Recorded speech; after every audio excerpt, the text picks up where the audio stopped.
So you'll find is that most people, when they come to light the Shabbos candles, going to light them either on or near the Shabbos table. Right? The reason for that is, like we mentioned yesterday, that it's supposed to give light and to give us oinek, to give us delight. Thank you. No, please, calm down, everybody. However, it's interesting that for an Indian of what's called shalom bayit, which is marital harmony, so there is an Indian to have, lights lit in different parts of the house. Today, Baruch Hashem, when we have electric lights, is really not such a big deal. In the olden days, people did leave candles, in different places. But if you're using candles, you've got to be careful, right? And the reason for that, of course, is to make sure that people don't get hurt. You're stumbling around in the dark, and that's gonna upset if you bump into people or into things. It's going to cause people to get upset. What about the candles that you've got next to the Suda, next to the meal? So they should really remain long enough, like we mentioned yesterday, to stay alight for the Suda itself. So, for example, it's important, when you've got something like Pesach, so Seder night, of course, the meal that's eaten on Seder night is eaten very late, because you've got the whole of the Seder that comes before it. And that means that you should be careful to buy candles that are either big enough to be able to stay alight for many hours, or if you're using oil, we'll talk about that in a moment. So they should stay alight longer than usual. Now, obviously, you can't transfer a flame from one candle to the next if the candle's burning low. But can you add more oil to an oil lamp? No, interestingly enough. On Shabbos, you can't do anything at all. Right? On Yom Tov, you can. Right? On Yom Tov, it's permissible to transfer a flame from an existing flame and light another candle with that. That's okay. But on Shabbos, you can't. You can't do anything. You can't transfer flame. You can't add oil to anything. And you just got to make do with what there is. There is one opinion which says that not only should the candles stay alight until after the Suda, until after the meal, but really they should try to stay alight until people go to sleep. And again, it's the idea of shalom bayit. So if you've got lights on in your house, then you don't have to be concerned about it. That's okay. What bracha do you light when you come to light the Shabbos candle? So it's a regular bracha, Baruch atah Hashem Elokeinu melech haolam asher kitshanu b'mitzvotav, that God commanded us. V'tzivanu ladlik ner shel Shabbat. It's interesting that even though we light more than one candle, so it really should be ladlik nerot shel Shabbat, nevertheless, the language that used inside of the bracha is in the singular, ladlik ner shel Shabbat. Why is that? Because really the essence of the obligation to light Shabbos candles is fulfilled with only one candle. So once you've fulfilled your one candle, once you've lit your one candle, then you've fulfilled your obligation. We'll see in a minute, some people, that the basic requirement nowadays is 2. Some people light even more than that. We'll get to that as well, Mitzvah Hashem. Okay, how do you light the candles? Right now we're talking about how women should light the candles. In a minute we'll talk about how men light the candles and when men need to light candles, at what point. However, the Ashkenazi custom is that when women come to light the candles, they light the candles first, then they cover their eyes, and then they recite the bracha and uncover their eyes afterwards. Now, that's pretty odd with regards to blessings, because normally we make a blessing before we do something. So think about food, right? Before you have your piece of chocolate cake, you make borei mezonot, and then you eat the chocolate cake. We don't normally eat the chocolate cake and then make the bracha. However, over here, what do? The ladies, they light the candles, cover their eyes. They do this. We'll get to that in a moment as well, right? Cover their eyes, make the bracha, and then uncover their eyes. What is the problem over here? The problem is like this, that according to Kabbalistic sources, when you make the bracha, you've brought in Shabbat. Right? Now that's a technical problem. Why? Oh. Because if you make the bracha, now it's Shabbat. But if you've made the bracha and it's Shabbat, now you can't light the candles. So what do? They light the candles first, they then cover their eyes to make the bracha, and then uncover their eyes in order to get benefit immediately after making the bracha, immediately after reciting the bracha. They then get benefit straight away from the light. Right? So even though they've lit the candles, nevertheless, after the bracha, they are getting something beneficial from what they've done. What do we do, right? You'll notice that women, when they come to light the candles, they go like this 3 times, either like this or like that, right? One or the other, whatever it is. So every time we come across this, I'm left a little bit flummoxed by all of this. I asked my wife many years ago why did she do that? And she said, because that's what her mother does. So I asked my mother-in-law, and she said that's because what her mother did. So I asked... One person just did it once, and it's just... whatever it is. I asked my grandmother-in-law, and she said she did it because that's what her mother did. So I asked my mother, and she said exactly the same thing. I have never come across a reason for why that is. Now, again, I'm not talking about covering your eyes. You cover your eyes because we've got a technical issue over here with the bracha, right? But the bit before the bracha of going like this, where does it come from? So, of course, everybody wants to say that you're bringing in Shabbos, like it's like and you do it 3 times because 3 times establishes something. That's called a chazaka. But I've never seen anything written down anywhere that explains where this comes from. It is conceivable, perhaps, that going back many generations, there was a very choshev, a very important lady who was drying off her nail varnish quickly before she went to make the blessing, so she shouldn't smudge anything on her shaitel or something. And somebody's watching and saying, "Wow, hold on a second, this is obviously this is some kind of a Kabbalistic custom over here that I have to do too." And before you know it, the whole world is doing it. Somebody actually showed me a couple of weeks ago, one of the greatest rabbis of the previous generation was somebody called the Chazon Ish. Chazon Ish, he lived in Bnei Brak, and he didn't have any official position anywhere, actually, the Chazon Ish, but he was the halachic authority of the generation. And it was a story that he was once learning on Shabbat, right after his meal on Shabbat morning, he was learning on his mirpeset, and a bird flew over and dropped a calling card on his hat. So then he started to think.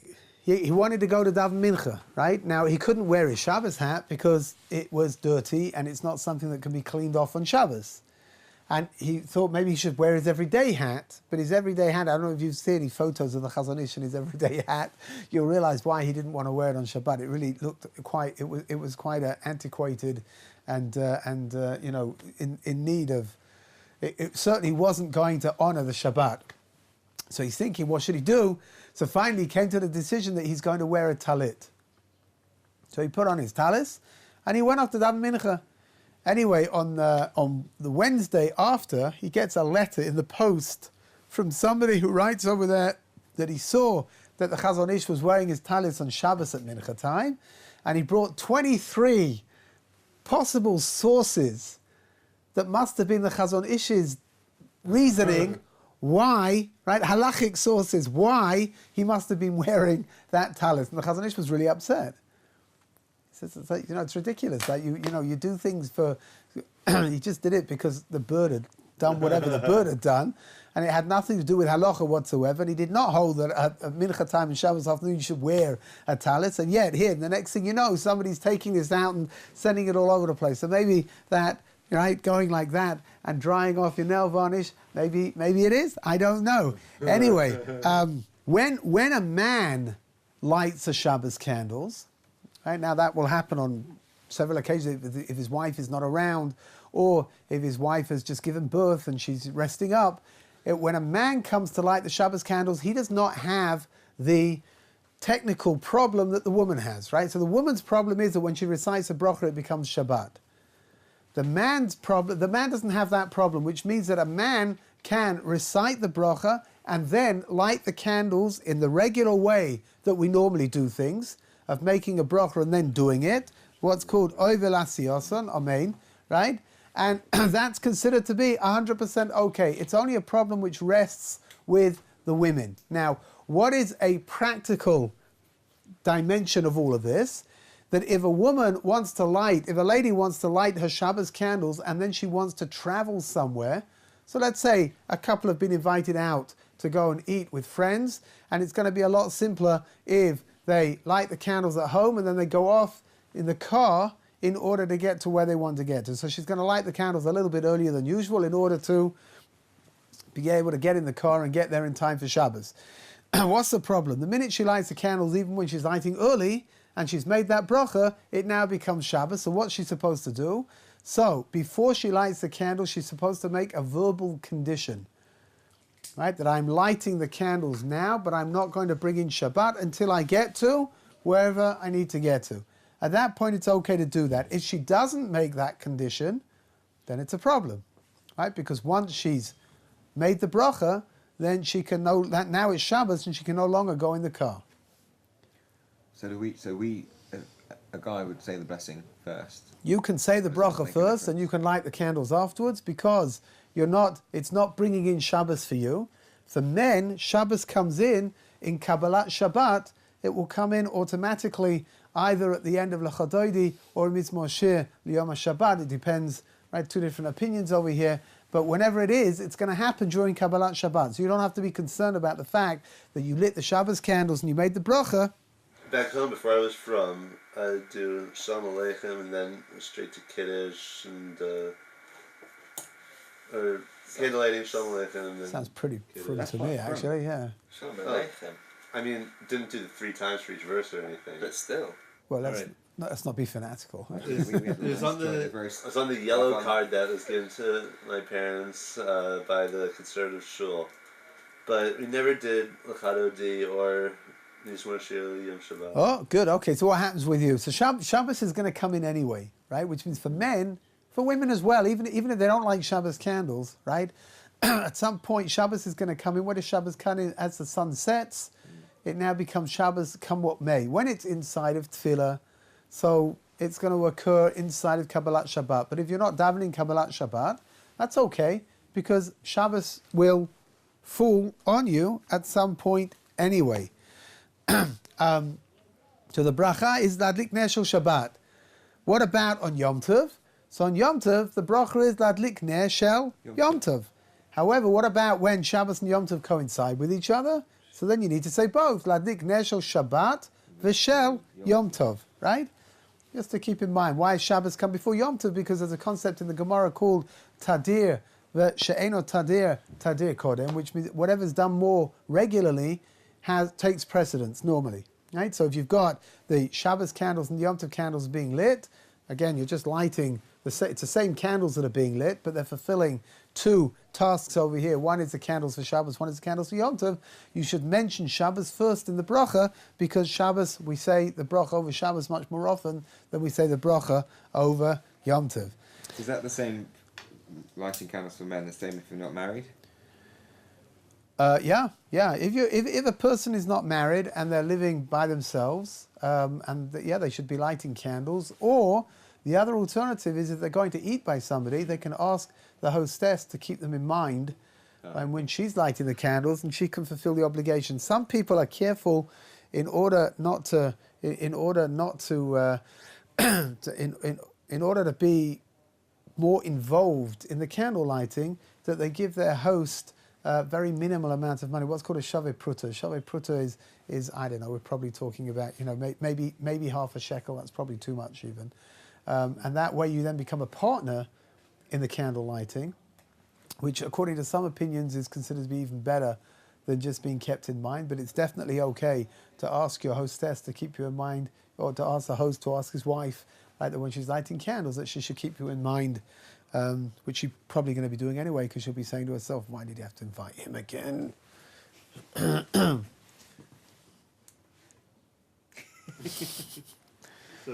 laugh because it's true. Just one last thing over here about Yom Tov and Shabbos. Hold on a second. Which really, I think somebody should have chapped onto this straight away, actually.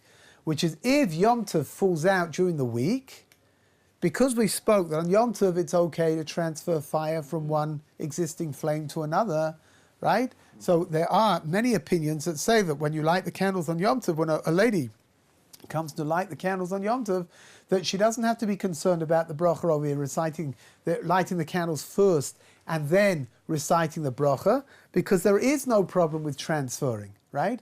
Which means that you can have a flame right next to the candles, and the bracha can be recited, and then the candles can be lit in the regular way. Right? Because again, on Yom Tov, there's no problem with transferring flame from one place to another place. The only thing that you have to be careful about on Yom Tov is that it's forbidden to extinguish fire on Yom Tov, which means that if you're using a match in order to transfer, to light the candles, you can't blow the match out, but rather you have to let it burn down, preferably in a safe place. Not just on the table. But on Shabbos, if you're lighting with a match, you can. Right, because when you're lighting on Shabbos, as a lady, Yeah. right, she's lighting before she's making the bracha, which means not yet Shabbos for her, right? Well, so my mum will light the Shabbos candles and say the bracha as she's lighting them. Is that incorrect?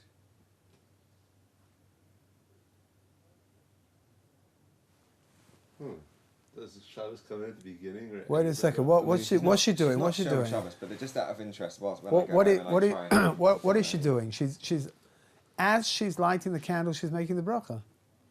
Yes. Yeah. She's lighting, and as she's lighting, she's saying the bracha. Okay. So really, to me, it sounds like it might be a potential problem. We're all set. Growing up, we would all say it communally. Okay, that's very beautiful. I I think if you can get her to just wait a moment and to light the candles first and then make the bracha, that's going to be the best way to do it. What's the concern? The concern is like this: that if for whatever the reason the bracha is finished before she's finished lighting, so let's say one of the wicks doesn't light properly, right? And she's still trying to get it alight, and she's already said the bracha, then it's a problem because it's already Shabbos. Right? So is it a just problem for me or is it a problem for her? It's a problem for whoever's lighting the candles. So if she wasn't keeping Shabbos, I know that's the problem. The problem myself. What I'm saying is, if I'm keeping Shabbos and I'm at her house for Shabbos and she doesn't do it correctly, it doesn't in any way affect my observance? Okay, fine. No.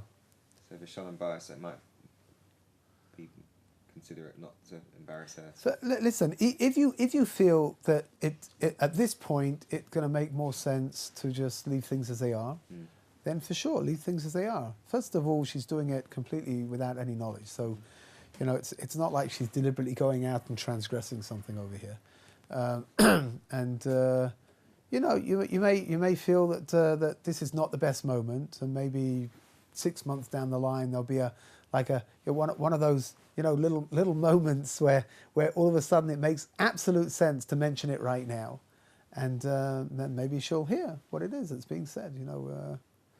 It's difficult to know. One thing you don't have to be concerned about is a lot of people say that, well, hold on a second, if I tell her that she's doing it wrong, so now instead of doing it inadvertently, now she's doing it on purpose, right? It becomes a deliberate transgression. That's not the case. Okay. You don't have to be concerned about that. And is it okay to light candles using any kind of using a lighter rather than a match? Yeah. There's no problem there. No. At one point there were actually I haven't seen them around for a while, but they had these sort of long things that you click them. Yeah, she had one. And it said Lichvod Shabbos Kodesh on the side of it, so they could charge another couple of pounds for it. So somebody's making money over here. And it was just a lighter. You filled it up with gas. There's no din that you've got to that it's got to be lit with some kind of pre-existing flame of. I feel like something about a match is a little bit more historical and. Oh, that's for holy. Sure. Maybe Historical. the flame. Still The on the feet of engineering. No, but you know what I mean. the flame of a Well, match is the kind of flame that the rabbis talk about, always in a state of movement and always moving upwards, and It smells like nice. the neshama and that kind of thing. But is there an obligation? There's no obligation to use a match to light the Shabbos candles. Okay. When there isn't an issue of a bracha bringing in Shabbos before the candles might be lit, is it when there's no such issue? Is it then preferable to make a bracha before lighting the candles, or does it? Yeah, I think so. Which means that if you're a man, it makes more sense to make the bracha and to light the candles. Mm-hmm. If you're a woman and it's Yom Tov and it's not Shabbat, so again, it probably makes more sense to make make the bracha and light the candles. Right. And do we understand why only women bring in the Shabbos with the bracha and not men? The women bring in Shabbos by lighting the Shabbos candles. The women took upon themselves to light the Shabbos candles. It goes back, actually, the truth, it goes back to the time of, that Chava, Eve, by sinning, by eating from the Eitz Hadas and the tree of knowledge, so she brought death into the world, and the light, the flame, is very much like trying to reignite that sense of life, of living. Flame is always analogous to the soul.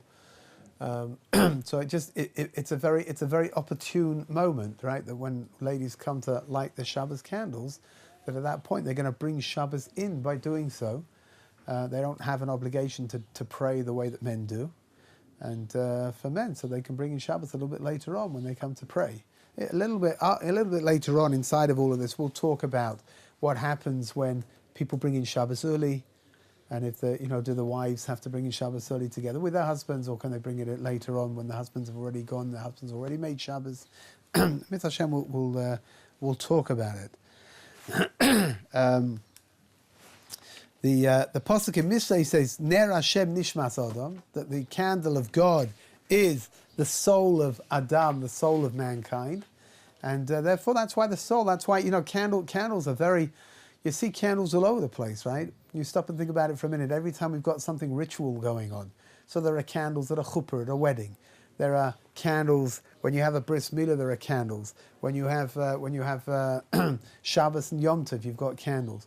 The idea of reigniting the soul and bringing it back into the place where it's supposed to be. Goyim do that. Do what?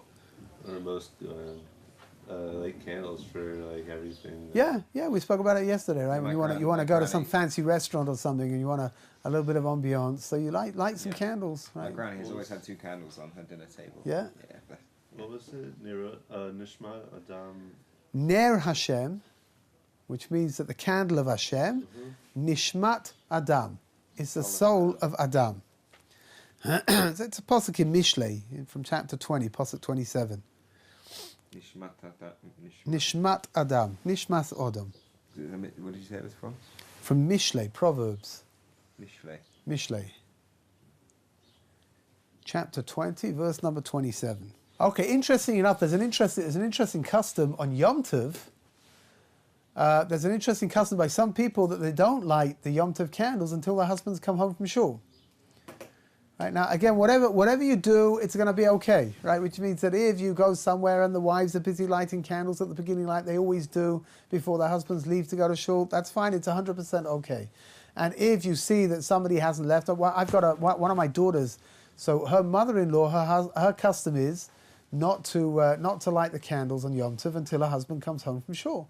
So that's what she does as well. So we were just there for Simchas Torah. We were there, and she lit the. My wife and my other married daughter, they lit the Yom Tov candles at the regular time, as if it was Shabbos.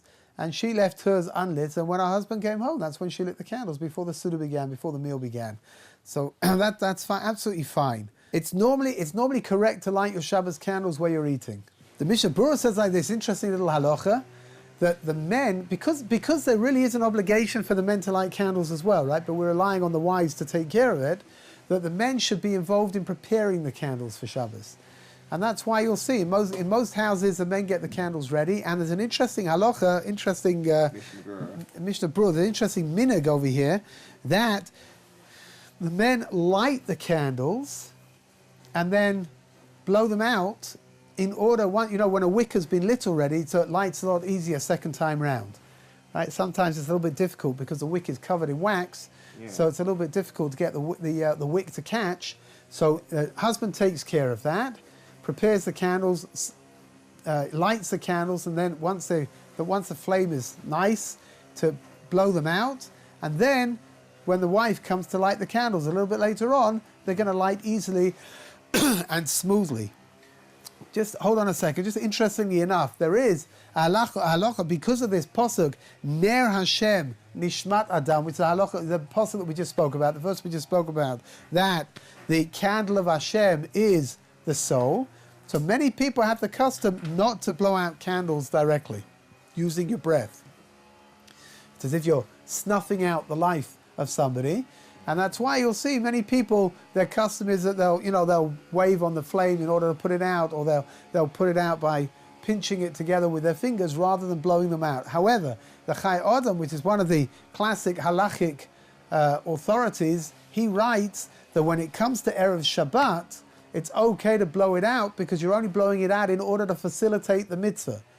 Which means if all of this is being done just to facilitate the mitzvah, then it's okay to blow out the candle if that's the simplest way to do it. But, for example, what's a practical ramification over here? Birthday cakes, right? You know, you shouldn't really be blowing... I mean, personally, I think that blowing out candles on birthday cakes is pretty yucky myself because, you know, you're spraying who knows what all over this thing and then everybody's going to eat it afterwards. You know. So snuff them out one by one. Just don't get the ones that really light. You know what I mean? How do from people deal with that then? Instead of they just not have candles on the cakes? Well, what we normally do is we normally have our birthday cakes on Shabbos, so that gets around the problem altogether. So you no candles. But no candles. But again, I mean, what should you do? I mean, you could you know, bring out. You know, they have here in Israel. They sell these things for making barbecues, right? To get your barbecue to flame. Yeah. It's like a piece of plastic that you make the, you know, flick it. What's it called? That thing? I can't remember what it's called, but it's a piece of plastic, and you go like that with it, and it makes wind, and then it makes your barbecue catch light. So you could use one of those to put out your candles. Is there anything about having because growing up, my mum would always have the Shabbos candles on the table, but going to rabbis' houses to eat, the Shabbos candles were always away from the table. Great question. What's the problem? The truth of the matter is that the best place to put the Shabbos candles would be seemingly on the Shabbos table, right? If the whole point here is to add, you know, light and delight to Shabbos, then the better you can see what you're eating, the better it's going to be. Your Einig Shabbos is going to be enhanced. However, there's a slight problem over here. What's the problem? The problem is that the candlesticks are considered to be like the candles. They're an extension of the candle, right? What does that mean practically? It means that they can't be moved on Shabbat. And that's why you'll find in many homes they put the candles on a little somewhere, some next to the table rather than on the table, because obviously after the meal has been finished on Friday night, everything needs to be cleared away. Some people like to change the tablecloth altogether, and it's a problem if the candlesticks are sitting on there. What is the muktzah? The muktzah, yeah. What is the way of getting around the problem is if the candlesticks are sitting on a tray. Now there's a problem here again. It's a little bit complicated, but it's important. Whatever the candlesticks sit upon is going to be considered to be an extension of the candlestick, right? Which means that if you put the candlesticks on a tray, the tray is now forbidden to move. Mm-hmm. So far we haven't got around the problem. But if you put something on the tray before you light the candles, that is considered to be of great worth over Shabbat, then it's okay to move it. So, for example, you could put you could put a challah on the tray that the Shabbos candles are sitting in, and that way, if I need to move the challah, I can do that.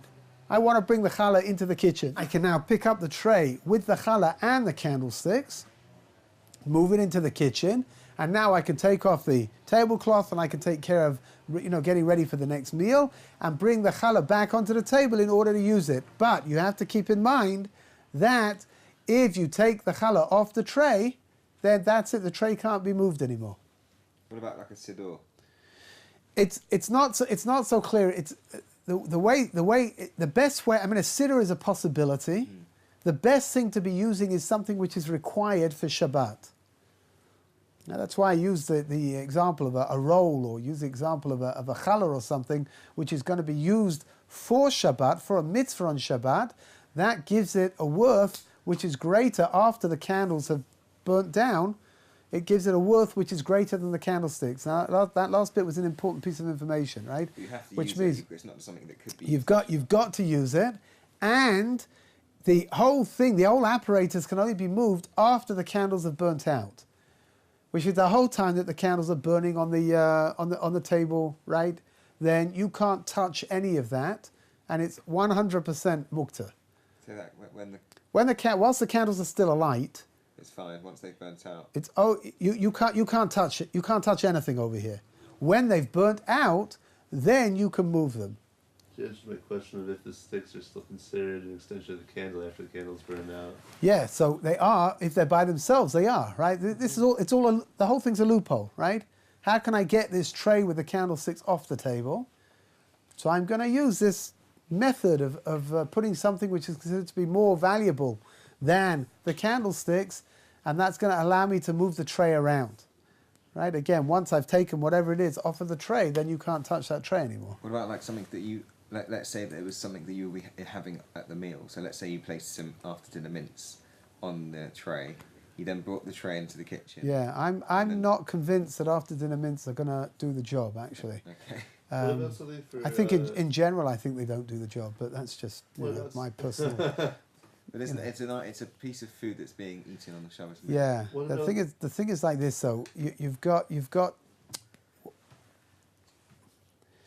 I'm trying to think of a non-complicated way to define all this, but it's to do with my requirements, right? I can get through the Shabbos meal without my after dinner mince. Bendix mince. Even Bendix. Yeah. I mean, I understand the importance of these things. I really do. I also brought up. You can't get them over here. My wife has them brought in. I'll get my mum to bring some when she visits. My wife is nuts about Bendix mince actually, and in my home, that's Shabbos after the meal on Friday night, we always had Bendix. That was it's old established tradition that goes all the way back to Moses on Sinai, I believe. That's what I understand. Does the item on the tray have value for Shabbat? Does it need to be a value necessarily like for Shabbos, or can it be Havdalah? Oh, can it be Havdalah? What are you going to put on there for Havdalah? The Samim? No, I don't think it's not going to work. It's not going to help. It's the candle for sure not, because the candle is just another candle, right? But the besomim maybe, but it's not going to work because the besomim, you don't need them till after Shabbos.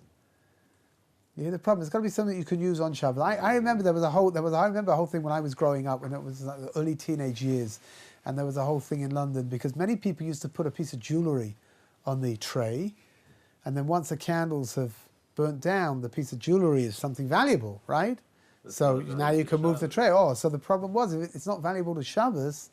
So interestingly enough, the roll or the challah becomes more valuable than the diamond ring,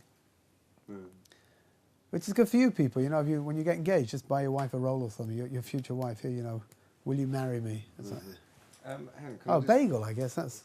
Going back, I might have missed something. So the whole loophole with being able to move the tray once there's something on it is only once the candles are burned down. Yes. So when the candles are lit, you can never. You can't do anything at all with it. You can't touch them. Good. Okay, I think we're going to stop over here, Mitzvah Hashem, and to be continued. Whatever.